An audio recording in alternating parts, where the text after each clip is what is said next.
Buenas tardes, en este video vamos a ver el seminario número 7, transporte de fluidos. Vamos a retomar el problema que vieron en teoría, que tiene que ver con el proceso de fabricación de cerveza. Recuerdan que teníamos una bomba que transporta fluido desde el macerador y hasta el cocinador. Y lo que nos habíamos preguntado era cuál es la potencia requerida por esta bomba. El caudal que va a circular entre el macerador y el cocinador va a ser 50 metros cúbicos por hora y vamos a tener acá varios accesorios. Este en particular es una válvula esclusa abierta, mientras que esta está cerrada. Quiere decir que este retorno que tenemos al macerador en operación normal no se utiliza. El fluido va a circular por la línea amarilla y tanto en el macerador como en el cocinador vamos a tener fluido. Vamos a plantear un balance macroscópico de energía mecánica. Lo primero que tenemos que decidir es entre qué puntos lo vamos a plantear. Yo elegí la superficie del fluido, de ambos fluidos. Esto me va a facilitar la resolución porque en esos puntos yo voy a poder conocer la presión midiéndola en el macerador y en el cocinador. Y voy a poder despreciar la velocidad de la superficie del fluido, considerando que tanto macerador como cocinador tienen un diámetro lo suficientemente grande para que esa velocidad pueda despreciarse. Si eligieran otro punto, posiblemente tengan que hacer otros balances adicionales. Bien, vamos a ver entonces qué vamos a ir considerando en cada término. Respecto al término de diferencia de altura, lo único que tenemos que hacer es medir la altura de los puntos inicial y final. Esa diferencia va a ser de 3 metros. Respecto al término de velocidad, yo adelanté que tanto la velocidad 1 como la velocidad 2 pueden considerarse 0, dado que el diámetro de ambos tanques es lo suficientemente grande para que esa velocidad pueda ser despreciada. Respecto al término de variación de presión, lo que tenemos es una medición de presión tanto en el macerador como en el cocinador de 10 y 15 bar respectivamente, y entonces me da aproximadamente 50 metros ese término. El trabajo de la bomba es lo que queríamos calcular, y por último el término de pérdidas por fricción lo vamos a tener que estimar. Ahora vamos a ver cómo hacemos. En resumen, me queda esta ecuación en la cual solo resta calcular las pérdidas por fricción. ¿Cómo calculábamos las pérdidas por fricción? Vieron, en teoría tenemos dos términos, una parte de pérdidas por los tramos rectos y otra parte referida a los accesorios. Una aclaración, tengan en cuenta que la expresión, así como está escrita, considera un factor de fricción de Darcy. Bien, vamos ahora a estimar las pérdidas por fricción. Dijimos que vamos a tener pérdidas por tramos rectos y por accesorios. Los tramos rectos son los que acaban de cambiar a color celeste. Respecto a los accesorios, tenemos varios, están en color rojo. Tenemos un codo, también tenemos una T. Observen que la T no va a tener la misma pérdida de carga si el fluido cambia su dirección dentro del accesorio o no. Es decir, como lo tenemos instalado en nuestro sistema, el fluido va a entrar y para salir va a tener que cambiar su dirección, ¿sí? Esta forma del accesorio la llamamos T como codo. Distinto sería una T a través, es decir, por ejemplo, si el fluido entrara por este lado y saliera por acá, ¿sí? Entonces ahí tendríamos una pérdida por fricción menor. Lo otro que tenemos son varias válvulas y embocaduras y desembocaduras, que vamos a tener una embocadura aquí en el macerador, ¿sí? El fluido sale del tanque y tiene una contracción súbita, que va a ser este caso, la embocadura, y la desembocadura va a ser en el cocinador. El fluido viene por el conducto y tiene un ensanchamiento súbito, ¿sí? Algo de este tipo, que se le llama desembocadura. Lo que vamos a calcular ahora son las pérdidas por fricción en los tramos rectos.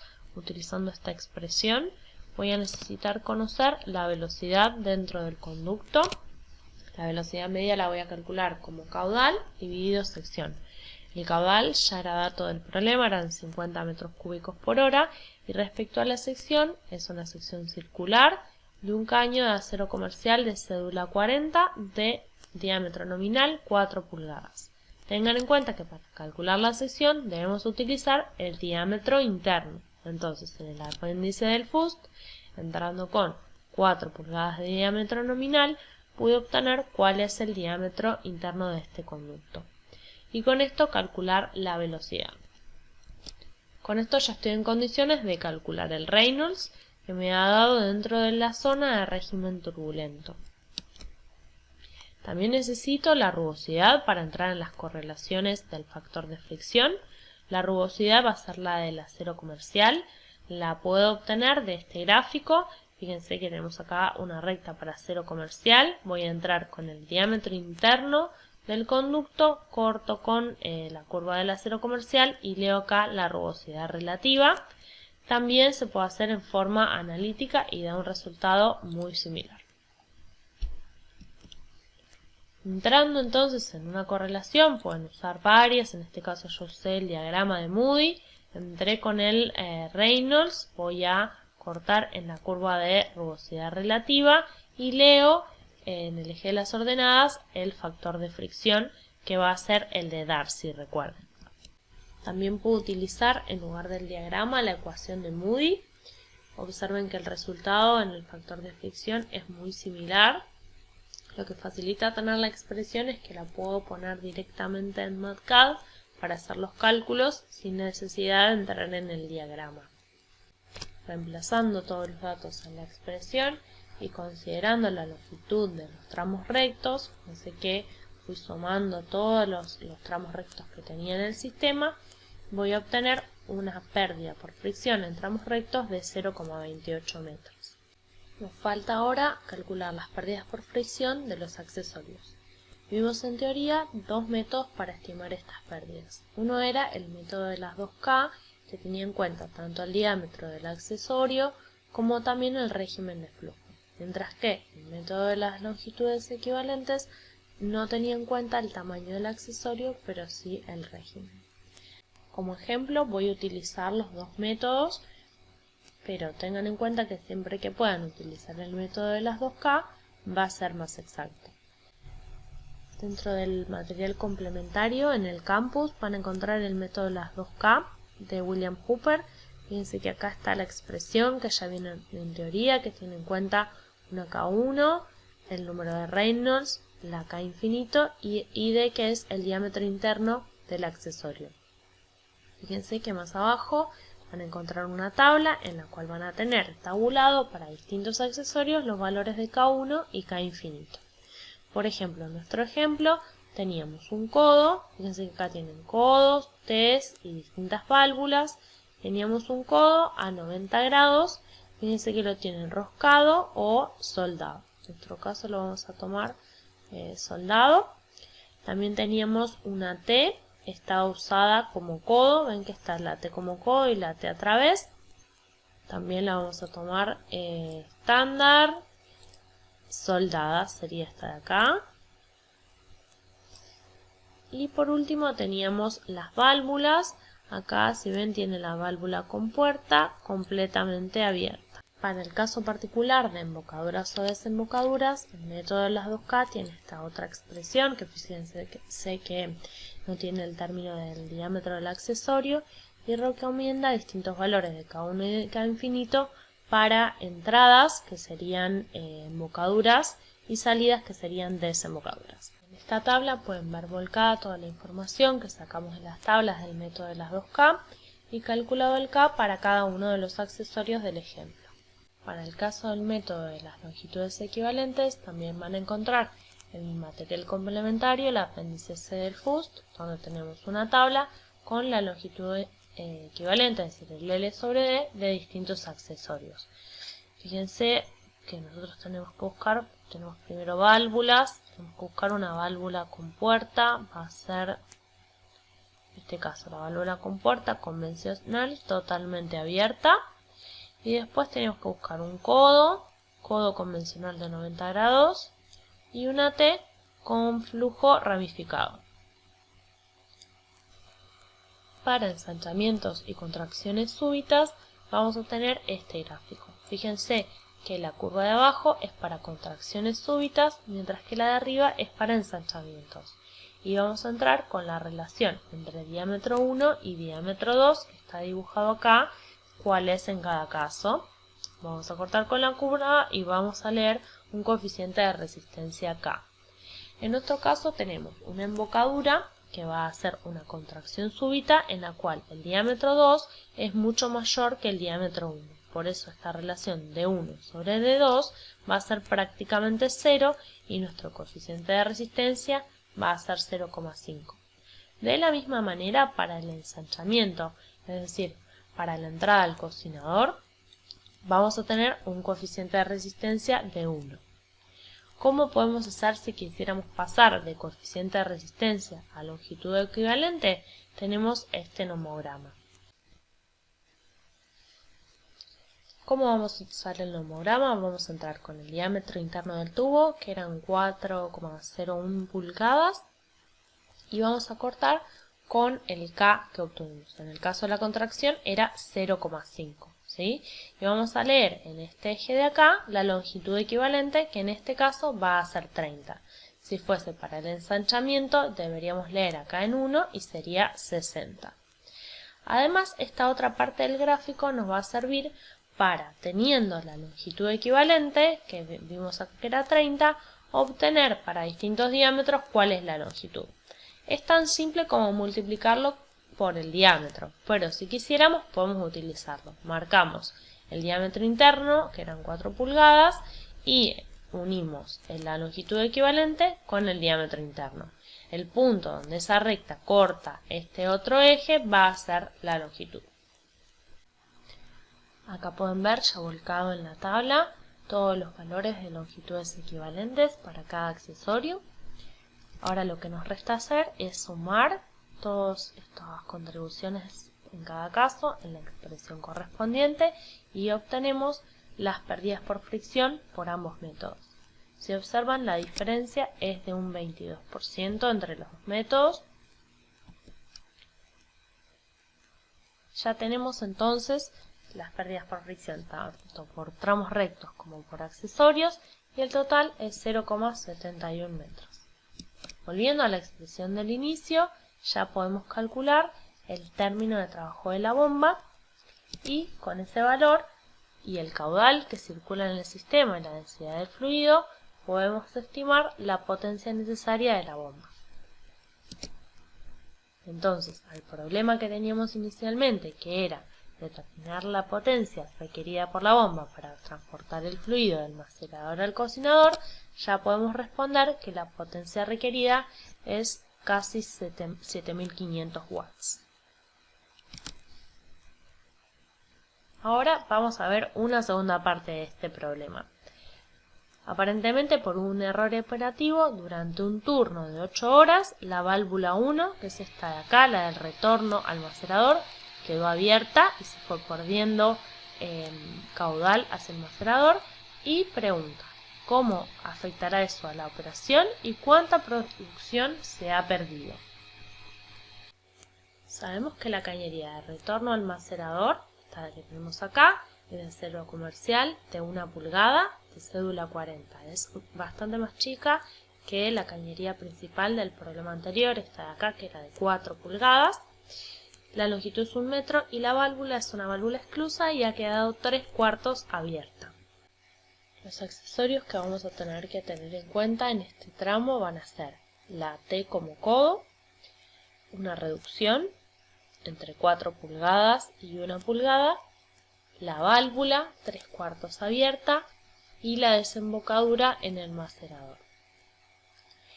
Un tema importante es que la válvula esclusa 3/4 abierta no está tabulada en las tablas del método de las 2K, por lo cual van a tener que utilizar el método de las longitudes equivalentes en este caso. Acá tenemos un problema de cañerías complejas. Por un lado, tenemos una cañería en serie porque tenemos una reducción, es decir, vamos a tener una cañería de 4 pulgadas que luego pasa a ser de 1, por lo cual la velocidad en ambas va a ser distinta. Y por otra parte tenemos una cañería en paralelo, una ramificación, por la cual el flujo que viene desde el macerador se divide en dos partes. Tenemos entonces una entrada y dos salidas, ¿sí? Si recordamos, cuando planteamos el balance macroscópico de energía mecánica, teníamos ciertas consideraciones que deberían cumplirse. Una era velocidad perpendicular a las secciones de entrada y salida, que está cumplida. Tenía que haber una sola entrada y una sola salida. En este caso tenemos una entrada y dos salidas. Y luego teníamos que tener estado estacionario, temperatura constante y densidad constante. Entonces, no podemos plantear una ecuación de Bernoulli en este sistema así como lo tenemos. Lo que vamos a tener que hacer es plantear distintos balances. Uno entre el punto 1 y el nodo, en donde se ocurre la bifurcación del caudal. Otro entre el nodo y el punto 2. Otro entre el nodo y el punto 3. Y por último, un balance de masa en el nodo N, ¿sí? Entonces lo que tenemos que hacer es plantear todos los balances de energía mecánica y de masa que comentamos recién e identificar las incógnitas que aparecen en cada uno de ellos. Los invito a que lo hagan, se tomen un momento y cuando terminen vuelvan a poner play.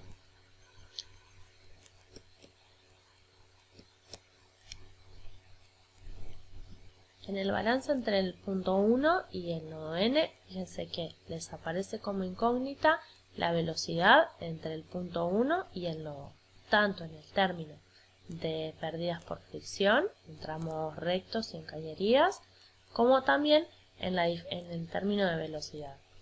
También nos aparece como incógnita la presión en el punto N, en el nodo.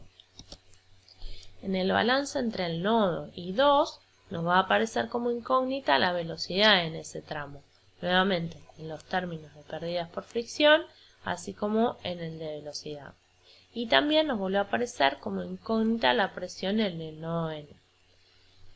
De manera muy similar, en el balance entre el nodo y el punto 3, nos aparece como incógnita la velocidad de ese tramo entre el nodo y 3, y también la presión en el nodo. Por último, planteamos un balance de masa en el nodo N, en el cual aparecen como incógnitas las velocidades en el tramo 1 y hasta el nodo, luego en el tramo de N a 2 y en el tramo de N a 3, es decir, las tres velocidades que aparecen en este sistema. Si nos fijamos la cantidad de ecuaciones y cantidad de incógnitas, podemos ver que tenemos 4 incógnitas, que son las velocidades en cada tramo de cañería y la presión en el nodo N. Y respecto a las ecuaciones también tenemos 4, los 3 balances de energía mecánica en cada tramo y el balance de masa. Entonces, al tener 4 ecuaciones y 4 incógnitas podemos resolver este sistema. Pero como las ecuaciones no son lineales, no las podemos despejar, podemos utilizar una iteración o utilizar MATCAD para resolver este problema. Para resolver el sistema de ecuaciones yo utilicé MATCAD. Hay seguramente muchas formas de programarlo, yo les voy a mostrar una opción. Lo que hice fue tomar valores semilla para los caudales del tramo entre el 1 y el nodo y entre el nodo y 3. El caudal entre el nodo y 2 va a salir por el balance de masa. Y después expresé los balances de energía mecánica de cada uno de los tramos de forma que me quede despejada la presión en el nodo. Entonces, lo que hice fue calcular la presión en el nodo de cada uno de los 3 balances. Esos 3 resultados deben coincidir. Entonces, fui jugando con los valores semilla de los dos caudales hasta que estos 3 valores convergieron al mismo resultado. Entonces estos van a ser los caudales en cada una de las ramas del sistema. Observen que el caudal entre el nodo y 2, que va a ser el caudal que entra el cocinador, va a ser 24,1 metros cúbicos por hora. Es decir que respecto a la producción normal que teníamos en el inciso anterior de 50 metros cúbicos por hora, se ha reducido considerablemente esta producción en el túnel. Considerando un turno de 8 horas, el volumen de producción perdido va a ser 207 metros cúbicos, que representa el 52% de la producción. Con esto ya quedó respondida la pregunta que teníamos. Ya sabemos cuánta producción se ha perdido en este turno de 8 horas por dejar abierta la válvula de retorno al macerador.